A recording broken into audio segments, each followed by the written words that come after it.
As Ukrainian troops race forward in what appears to be an unexpectedly successful counteroffensive in the northeastern Kharkiv region, locals are coming out to greet their liberators with hugs and promises of pancakes, according to videos published on social media. Ukrainian soldiers have punched through the Russian front lines in a lightning maneuver and seem to be establishing a noose around Russian forces in the highly strategic town of Izium, which is of crucial logistical importance for Moscow's operations in the Donbas region of eastern Ukraine. Seeming caught off guard, Russia insists that it is sending reinforcements and is evacuating civilians in the face of the Ukrainian advance.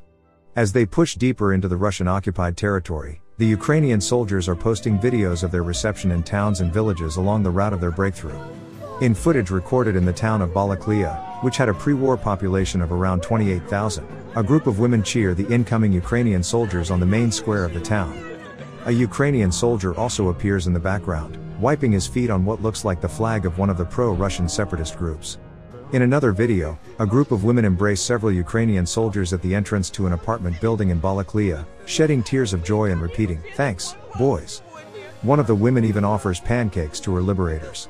"It's hard for us, but we are pushing forward," Valery Zaluzny, commander-in-chief of the armed forces, said in a terse comment on these videos.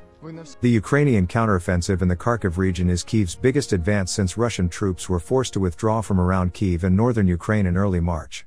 Since then, Russia has concentrated its military assault on Ukraine's industrial Donbas region.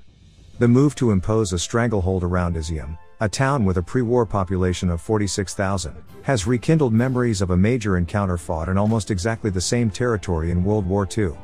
It was here that the Germans delivered a major blow with Operation Frederikus against Joseph Stalin's Red Army, which overreached and suffered some 250,000 dead and wounded.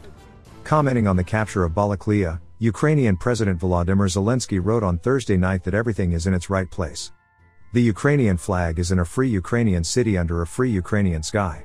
One image that circulated on social media on Friday showed that Ukrainian troops had already reached the outskirts of the town of Kupiansk, a major railway junction. As the crow flies, Kupiansk is only around 40 kilometers from the Russian border. If Ukraine regains control over the town, this could potentially lead to the collapse of the Russian army group around Kharkiv. Mihailo Podolyak, an advisor to Zelensky's office, said in a televised interview aired on Thursday night that Kupiansk is a key strategic site through which the entire Kharkiv grouping of Russian troops receives replenishment and reserves. "This is a key transport junction, which we need to win back, and then we will look at where to go from there, to the north or to the south," Podolyak explained. Meanwhile, it's not clear what resistance Ukraine could face.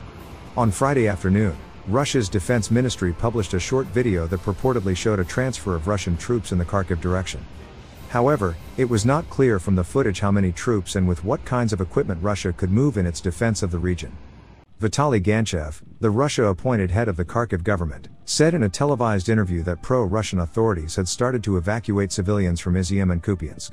While Kyiv's lightning advance may bring some relief to pro-Ukrainian local residents, those who agreed to collaborate with the occupation authorities in the Kherson region to the south could now face repercussions.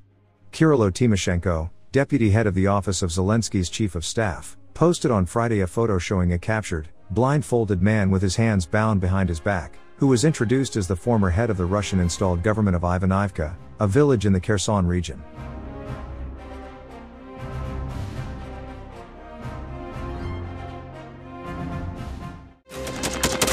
Thanks for watching, and don't forget to subscribe. Also, if you want to support Warthog Defense, please become our member and get early access to new videos, exclusive members-only videos, and become administrator in comments section.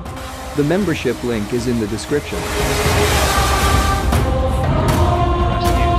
every day. We had a guy last week at 6 rescues in 6 days. You know, he's doing the job every day.